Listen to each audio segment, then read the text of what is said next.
नमस्ते मित्रांनो, get all special या YouTube चॅनलमध्ये तुम्हा सर्वांचं पुन्हा एकदा स्वागत आहे. मित्रांनो, राज्यामध्ये 10वी आणि 12वीच्या बोर्ड परीक्षा या लवकरच होणार आहे आणि हे दोन वर्ग वगळून पहिली ते 9वी बाबत राज्य सरकार मोठा निर्णय घेण्याच्या तयारीत आहे. बंद असलेल्या शाळा आणि कमी झालेला अभ्यासक्रम या सर्वांच्या पार्श्वभूमीवर पालक संघटनांनी शिक्षण विभागाकडे एक मोठी मागणी केलेली आहे आणि याच अनुषंगाने शिक्षण विभागाने सुद्धा तयारी पूर्ण केलेली आहे की पहिली ते 9वीच्या ज्या परीक्षा आहेत त्या परीक्षा रद्द करण्यात येण्याची मोठी शक्यता राज्यामध्ये निर्माण झालेली आहे.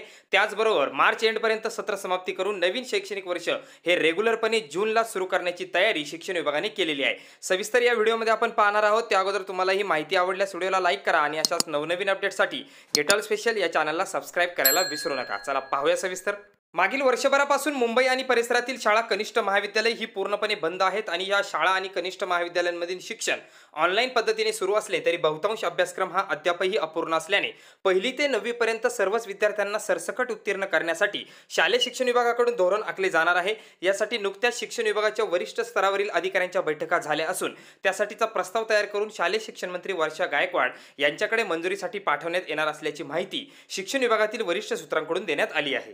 त्यासोबतच 10 मार्चपर्यंत शैक्षणिक सत्राची समाप्ती केली जावी आणि नवीन शैक्षणिक वर्ष जूनपासून सुरू केले जावे अशी मागणी नुकतीच शिक्षक परिषदेने केली होती. त्याच पार्श्वभूमीवर शिक्षण संचालक स्तरावरील अधिकाऱ्यांच्या बैठका पार पडल्या असून याविषयी लवकरच धोरण आणण्याची तयारी शिक्षण विभागाकडून केली जाणार असल्याची माहिती सूत्रांकडून देण्यात आली आहे. राज्यासह मुंबई, ठाणे, नवी मुंबई, पुणे, नागपूर, औरंगाबाद आदी प्रमुख शहरांमध्ये पहिली ते 9वी पर्यंतचा अभ्यासक्रम अद्यापही पूर्ण झालेला नाही.